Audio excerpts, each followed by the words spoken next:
Meus amados, a paz do Senhor, gostaria de ler com os irmãos Atos dos Apóstolos, capítulo 2, versículo 1 ao versículo 4. Cumprindo-se o dia de Pentecostes, estavam todos reunidos no mesmo lugar. De repente veio do céu um som como de um vento impetuoso e encheu toda a casa onde estavam assentados. E viram línguas repartidas como que de fogo, as quais pousaram sobre cada um deles. Todos foram cheios do Espírito Santo e começaram a falar em outras línguas, conforme o Espírito Santo lhes concedia que falassem. Esse é um momento muito especial na vida da igreja. Este acontecimento marca o início da trajetória da igreja sobre a terra. Este foi um acontecimento tão importante na vida da igreja que desse acontecimento dependia toda a existência da igreja sobre a terra. Jesus, quando se reuniu com os discípulos após ressuscitado dentre os mortos, dentre tantas instruções que ele deu, orientações para serem seguidas, dentre elas havia a orientação da espera pela descida do Espírito Santo. Este fato era tão importante e determinante para a igreja que Jesus disse para os irmãos que ali estavam: não vos ausenteis de Jerusalém, esperai a promessa do Pai. E a promessa do Pai é a promessa da descida do Espírito Santo. Ele disse: mas recebereis poder ao descer sobre vós o Espírito Santo, e sereis minhas testemunhas, tanto em Jerusalém, como em toda a Judéia, Samaria e até os confins da terra. Jesus disse à igreja, aos discípulos, que eles não se movessem em nenhuma direção, que não executassem nenhum projeto, nenhuma intenção missionária, até que o Espírito Santo fosse derramado sobre eles. E até o momento os discípulos permaneciam um tanto que reservados, um tanto que alegres pelo fato da ressurreição do Senhor, mas aquela força necessária para compartilhar aquilo que eles sabiam ser verdade ainda não estava com eles. Eles tinham a mensagem da ressurreição. Eles vivenciaram a experiência com Cristo ressurreto, mas eles precisavam do poder para anunciar aquela mensagem. Eles tinham tido a experiência, faltava a capacitação para falar daquilo que eles haviam vivenciado com Jesus após a sua ressurreição. Este fato é importante, é significativo, que Jesus não lhes permitiu fazer qualquer coisa, mas esperasse esse evento tão maravilhoso, esse momento especial da descida do Espírito Santo. O Espírito Santo sempre esteve atuante na criação divina, sempre atuante no meio da humanidade, ungindo e usando homens. Os profetas, eles falavam pelo Espírito. Mas este é um momento especial no ministério do Espírito, porque aqui nós somos chamados para conhecer o ministério do Espírito Santo sobre a terra de uma forma plena e maravilhosa, que aconteceria no derramamento dele sobre a igreja. Aqui a gente estamos chamados a conhecer esse ministério glorioso. Paulo chama dessa época do ministério do Espírito, o ministério do Espírito. Ele fala isso em Coríntios, quando fala a respeito da antiga aliança e fala da nova aliança como sendo o ministério do Espírito Santo. Então, a igreja vive sobre o ministério do Espírito Santo, sobre a ação do Espírito Santo na vida dela. Alguns dizem que este foi um acontecimento que se reservou apenas para esses discípulos aqui de Atos 2, que foi uma experiência única e isolada. No aspecto da descida do Espírito, esse evento é único. O Espírito foi derramado desta forma sobre a igreja, dando início à igreja, dando origem à igreja desta forma perfeita e plena. A gente entende isso como um evento único, mas a experiência em si do batismo com o Espírito Santo é uma necessidade para a igreja em todas as suas gerações. Não houve em um só momento da história em que a igreja pudesse presidir dessa necessidade do batismo com o Espírito Santo para realizar a grande comissão, a grande obra que o Senhor nos tem confiado. Jesus disse: recebereis poder ao descer sobre vós o Espírito Santo. Cristo sabia que havia deixado a igreja na terra para um grande desafio. As oposições, os inimigos seriam muitos e implacáveis. As forças da maldade estariam todas organizadas e toda a capacidade de oposição seria revelada. A igreja precisava de algo sobrenatural, um poder que a capacitasse a caminhar pela história triunfantemente, sem que todas as perseguições e lutas, adversidades que viessem contra ela a fizessem parar.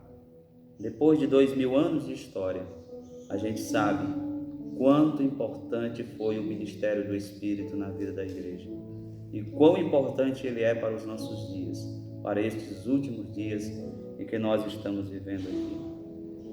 Este não é um evento isolado. Essa não foi uma experiência única e exclusiva dos primeiros discípulos.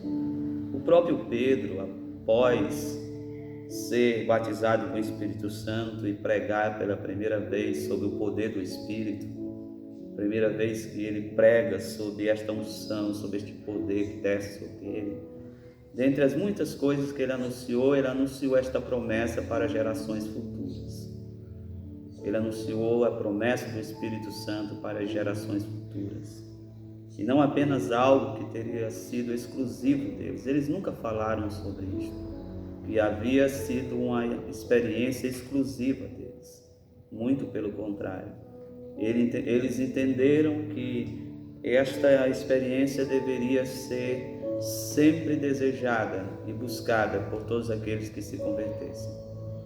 E os apóstolos foram sempre dedicados a anunciar o Evangelho. E dentro da pregação do Evangelho, dentro da palavra pregada por eles, estava a necessidade de falar do Espírito Santo, de anunciar o batismo com o Espírito Santo como uma doutrina para aqueles dias. Eles tornaram aquilo uma doutrina. Então nós temos Pedro dizendo: esta promessa diz respeito a vós, aos vossos filhos e a todos quanto Deus, nosso Senhor, chamar.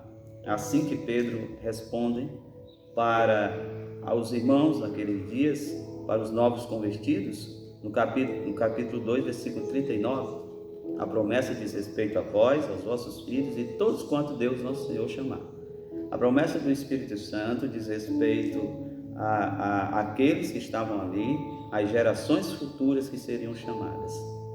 E nós vemos esta experiência serem repetidas no livro de Atos dos Apóstolos.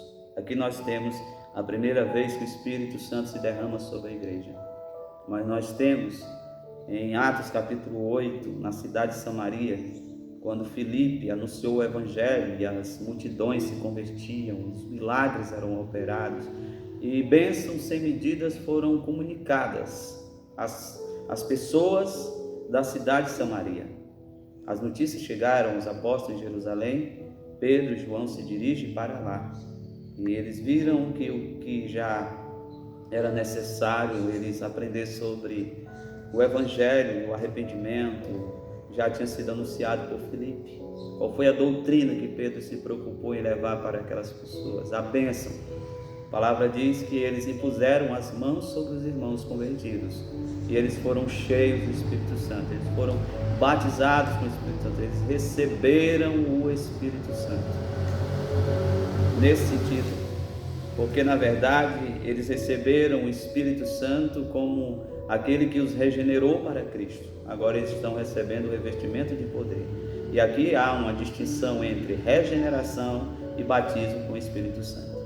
Senão Pedro jamais oraria pelos aqueles irmãos convertidos, pedindo que eles fossem dotados daquele poder que viria sobre eles no derramamento do Espírito Santo. Alguns dizem que o batismo com o Espírito Santo é a regeneração, é a conversão. Mas o que nós temos nas Escrituras é que são duas experiências distintas. O Espírito Santo vem habitar em nós quando nós somos regenerados. Ele é mergulhado para dentro de nós e somos regenerados. No batismo com o Espírito Santo, nós somos mergulhados nele. Há uma ação de nos fazer ser submergidos no seu poder. É uma ação diferente. Na regeneração, o Espírito vem para dentro de nós. No batismo, nós somos mergulhados na vida do Espírito. Isso é algo de uma extrema importância. E os apóstolos chegam em Samaria e a primeira preocupação é esta: pregar a respeito desta bênção e dessa dádiva para aqueles irmãos. Não é só essa a narração sobre este fato que se repete quando Pedro está na casa de Cornélio, capítulo 10 de Atos, está pregando a respeito da obra de Cristo, falando a respeito de tudo que Jesus realizou, da sua morte, da sua ressurreição, e falando a respeito de que Jesus havia recebido todo o poder para ser juiz de vivos e mortos. E enquanto ele está pregando ali o Evangelho, diz as Escrituras que surpreendentemente o Espírito se derrama sobre os daquela casa e todos são batizados e começam a falar em outras línguas e a profetizar. Pedro, diante do acontecimento extraordinário e inesperado, jamais Pedro achava que aquela bênção fosse derramada sobre os gentios. Ele disse assim: agora sei que Deus não faz acepção de pessoas, tendo dado o seu Espírito a estes que estão aqui. E então em seguida os batizou em nome do Pai, do Filho e do Espírito Santo. Outra coisa que a gente percebe é que o batismo com o Espírito Santo é distinto do batismo em águas. Batismo em águas não é batismo com o Espírito Santo. São dois batismos distintos. Um batismo, ele é realizado pelo arrependimento daquele que reconhece o seu pecado e confessa diante de Deus e aceita Jesus Cristo como seu Senhor e Salvador.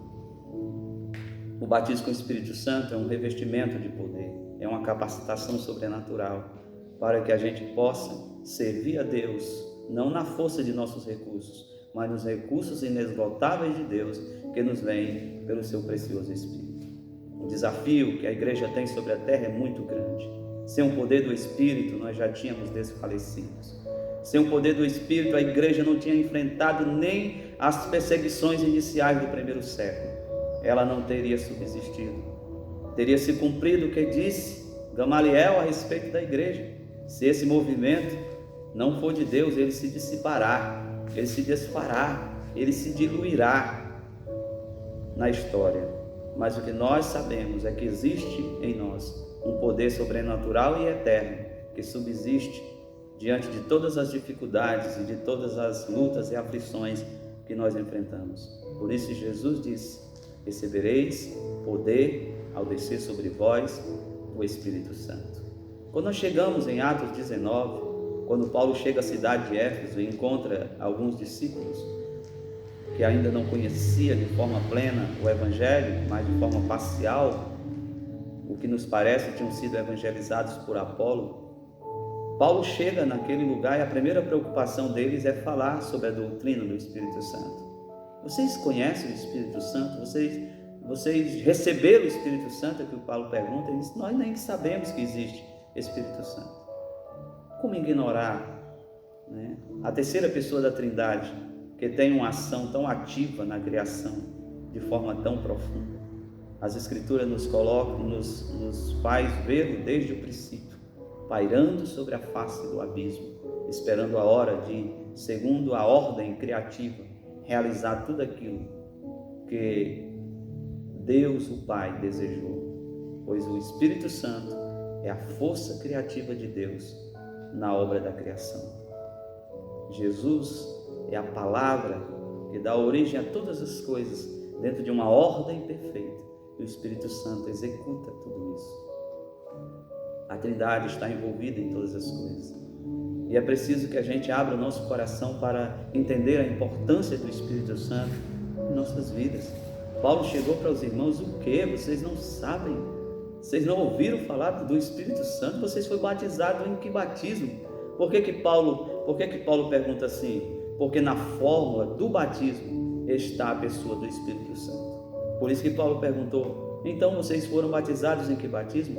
Porque quando a gente batiza, a gente traz à tona a doutrina da Trindade. Eu te batizo em nome do Pai, do Filho e do Espírito Santo. As três pessoas da Trindade, que são aquelas que providenciaram para nós todos os meios de salvação.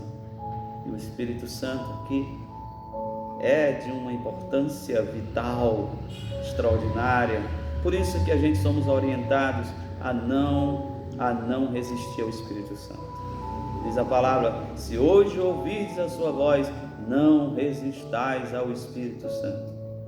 Quantos não resistem ao Espírito que fala, que mesmo sendo o Espírito de poder, não se impõe sobre nós, mas nos fala? E o Espírito fala até hoje, pois Jesus diz em Apocalipse: bem-aventurado aqueles que ouvem o que o Espírito diz à igreja.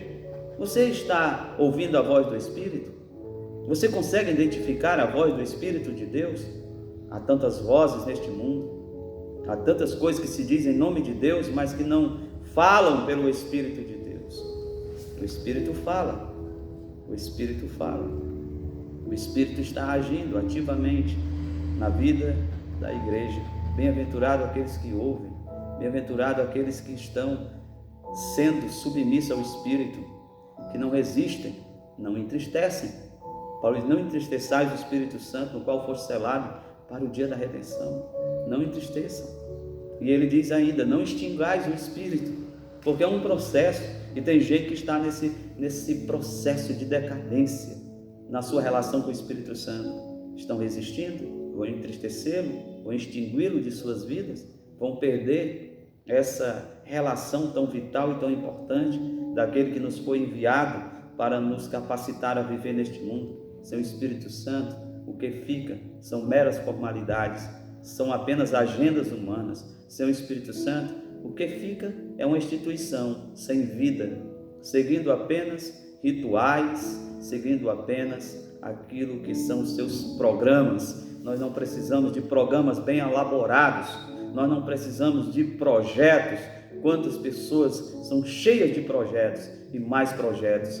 O que nós precisamos é de uma vida cheia do Espírito Santo de Deus, aquele que nos foi dado para tornar possível realizarmos todas as coisas. Em Atos dos Apóstolos aprendemos que o Espírito Santo guia, orienta, determina, diz como é que tem que ser as coisas, escolhe missionários, envia-os para onde Ele quer, impede deles fazerem aquilo que querem. O Espírito Santo tem liberdade. Será que ele tem liberdade na sua vida, como teve liberdade no livro de Atos dos Apóstolos? Será que ele tem a liberdade de falar, de dizer, como ele se manifestou em uma reunião que havia tanta discussão, dizia uma coisa, outra, no primeiro concílio de Atos dos Apóstolos, capítulo 15, mas a palavra termina dizendo assim: pareceu bem ao Espírito Santo. O parecer do Espírito Santo é que tem que determinar as coisas para nós, não as nossas ideias, não os nossos projetos, mas o parecer do Espírito Santo é que tem que prevalecer sobre as nossas vidas. Que o nosso coração se abra para recebermos a presença do doce Consolador sobre as nossas vidas. Ele é por demais importante. Jesus realizou todas as coisas no poder do Espírito Santo. No Jordão, quando batizado, o Espírito desceu e pousou, pousar é ficar, permanecer sobre ele, e permaneceu sobre ele em toda a sua vida, em sua morte, em sua ressurreição, porque a palavra diz que o Espírito ressuscitou Jesus Cristo dentre os mortos e o mesmo Espírito também nos ressuscitará. Ele esteve no ministério de Jesus. Se Jesus, sendo Filho de Deus, dependeu do Espírito Santo para fazer tudo o que fez, o que dirá eu e você? Agora, para sermos cheios do Espírito Santo, cabe a nós buscarmos e desejarmos. O apóstolo Paulo diz: enchei-vos do Espírito. Isso quer dizer, Deus está derramando a disponibilidade do Espírito Santo, e a gente precisa desejar. As pessoas estão tão ávidas pelas coisas desta vida, estão tão ansiosas, parece que o que Deus tem para fazer está ligado simplesmente às coisas temporais. Que tal a gente nesses dias parar um pouco e começar a orar e dizer: Deus, me enche do teu Espírito Santo, Deus me faz conhecer qual era a obra do teu Espírito. Ele não pode ser ignorado, porque Ele é o Deus que habita em nós, é o Deus em nós. O Espírito Santo é o Deus em nós, é Deus em nós, e nós precisamos nos alegrar neste fato e se regozijar, porque na verdade somos a sua habitação. Deixa Ele se exprimir, deixa Ele fluir. O Espírito Santo é comparado como água, como chuva, como orvalho, como rio. Se a sua vida está seca, Ele é a chuva que rega para você voltar a reverdecer. Se a sua vida está cansada, fadigada, Ele é o orvalho suave que cai sobre a erva cansada do calor para revigorar suas forças. Mas se você precisa ser um instrumento de bênção, Ele é o rio que corre e correrá de forma abundante e perene, porque Jesus disse que aqueles que recebessem o Espírito Santo teria dentro de si uma fonte que jorraria para a vida eterna, rios de águas correria do seu interior. A gente precisa deixar com que o rio do Espírito corra do nosso interior. Há tanta sede neste mundo, que haja esta fonte jorrando de dentro de nós. Rios de água viva correrão do vosso interior. E a palavra diz: e dizia ele isto do Espírito Santo que haveria de receber aqueles que crescem nele. Você tem o Espírito Santo, deixa ele fluir, deixa ele correr livremente, deixa ele fluir através da tua vida. Aleluias, bendito seja o nome dele. Deixa o Espírito Santo fluir abundantemente. Seja um canal de bênção nesses últimos dias. Oremos. Amado Deus, obrigado pela tua promessa. Aquilo que Jesus chamou de a promessa do Pai, distinguindo-a, destacando-a, sublinhando-a de todas as outras promessas que as Escrituras nos faz. É a promessa do Pai, é o Espírito Consolador, o Espírito de poder, o Espírito que vivifica-nos, o Espírito que nos dá alegria, porque é a alegria dele em nós. Obrigado, Senhor, porque temos o Espírito se movendo em nossas vidas. Ave Malabás, Ei que Adaramassúbias, Ore que Alamandarabasúbias, que flua abundantemente do nosso interior, que flua de forma perene em nossas vidas. Abençoa os teus filhos. Ó Espírito Santo, se manifeste, se mova de forma poderosa, de forma maravilhosa. Eu te agradeço por esse momento aqui, que não só posso falar de ti, mas te sentir, que não só posso falar um pouco das tuas maravilhas, mas recebê-las, vivenciá-las, compartilhar, não só com o entendimento, mas com o coração, que é viver com o coração aceso com a chama. Delandarava sori que amanaia súbias. Oh, delabandarava laço e candarai. Obrigado, Senhor. Que o Senhor abençoe a vida dos teus santos nesses dias difíceis. Porque eu sei que, segundo a necessidade, há uma medida, Senhor Deus, do teu Espírito para nós nesses dias trabalhosos. Fica conosco, nos sustentando em tua graça, pois é o que te pedimos em nome de Jesus. Amém. Meus amados, a paz do Senhor, uma boa tarde a todos em nome de Jesus.